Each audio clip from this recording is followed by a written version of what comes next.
Hello दोस्तों, जैसे कि आपने टाइटल में पढ़ी लिया होगा। आज हम बात करने वाले हैं एएलपी के रिजल्ट में जो स्टूडेंट के साथ धोखा हुआ है उसके बारे में। इसमें क्या हुआ है और किसकी वजह से ये हुआ है, इसके बारे में हम डिटेल में बात करेंगे। अभी हमने देखा है कि रिजल्ट में जो धोखा हुआ है, क्या इस हमें हमारा सभी का क्वेश्चन एक होगा कि क्या ये रिवाइज होगा या फिर ये किसकी वजह से हुआ है, इसके बारे में हम बात कर लेते हैं। अगर हम डिटेल में बात करें, जो हमारी कैटेगरी दे रखी है, जैसे जनरल हो गया, ओबीसी हो गया, ठीक है, एससी हो गया, एसटी हो गया, ठीक है, ये हमारी कैटेगरी दे रखी है। तो इसमें क्या हुआ है, एक स्टूडेंट सामने आया है जिनमें क्या है, जिसकी ओबीसी ओबीसी में इसकी कैटेगरी कौन सी थी, ओबीसी कैटेगरी थी, लेकिन इसे क्या है, फ़ायदा नहीं मिल पाया है ओबीसी का। तो इससे देख लेते हैं कि क्यों ऐसा हुआ है, किसकी गलती की वजह से हुआ है और रिवाइज होने का चांस है उसके या पास होने के चांस हैं, वो देख लेते हैं।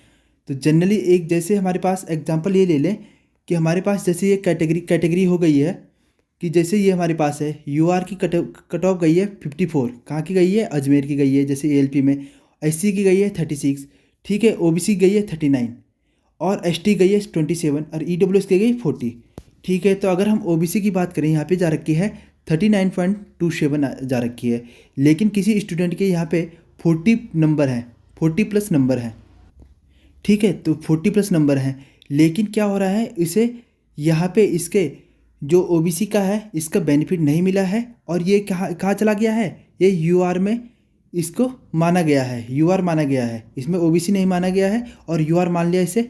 तो ऐसे होने के चांस कब हैं, इसके बारे में बात करते हैं। आपने जब फॉर्म फिल किया होगा तो फॉर्म फिल करते टाइम एक सबसे बड़ी गलती जो हुई है उसके बारे में बात कर लेते हैं। उससे पहले देख लेते हैं, जैसे आपने कोई भी रोल नंबर यहाँ पे सर्च कर रहे होंगे, जिसका हो गया होगा, जिसका नंबर आ रखा है तो वो तो हो जाएगा, लेकिन जिसका आप सर्च कर रहे होंगे और रोल नंबर किसी किसी का मिल नहीं पा रहा है, तो इसकी क्यों क्यों नहीं मिल पा रहा है गलती जो, तो इसका कारण एक ही है। जब आपने फॉर्म भरा होगा, जैसे ओबीसी कैटेगरी का स्टूडेंट है, इसने क्या कर दिया, कैटेगरी में तो अपना भर लिया कि ओबीसी है, कैटेगरी में भर लिया ओबीसी, लेकिन एक पॉइंट होता है यहाँ पे ये वाला कि do you come under OBC non creamy layer.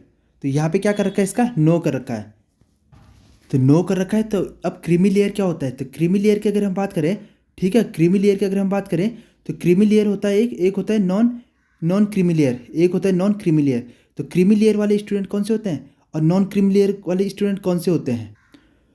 तो क्रीमी लेयर वाले आते हैं कि जिनके क्या होते हैं, वार्षिक आय जो होता है 10, ठीक है, 10 लाख से ज़्यादा होती है, 10 लाख से ज़्यादा होती है वो क्रीमी लेयर में आ गया, 10 लाख से कम होती है वो आ गया नॉन क्रीमी लेयर में।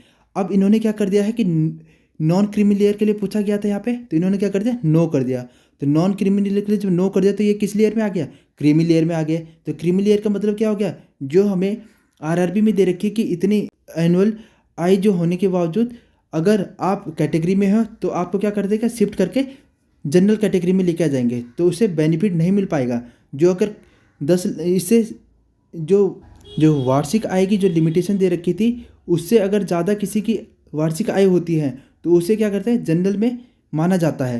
तो इसलिए इसमें क्या होता है कि इसमें अगर किसी ने क्या कर दिया, नॉन क्रीमी लेयर को नो कर दिया, तो उससे क्या होता है, जनरल में ही माना जाएगा।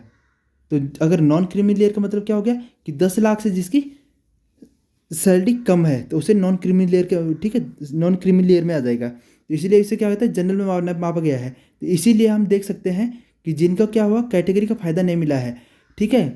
अगर कट ऑफ इन्होंने क्लियर भी कर दी है, लेकिन फिर भी क्या इन्हें बेनिफिट नहीं मिला है, क्योंकि ये कहाँ चले गए हैं, ये जनरल में चले गए हैं। तो यही कारण है कि उन्हें क्या होता है, इस सबसे बड़ा धोखा इनके साथ हुआ है। तो इसके लिए हमें आगे ध्यान रखना है, जब भी हम फॉर्म फिल करें तो इस चीज़ का हमें बहुत ज़्यादा ध्यान रखना है, ठीक है। तो अगर वीडियो अच्छी लगे तो वीडियो और चैनल को सब्सक्राइब करना मत भूलना। मिलते हैं नेक्स्ट वीडियो में। Thank you, good bye.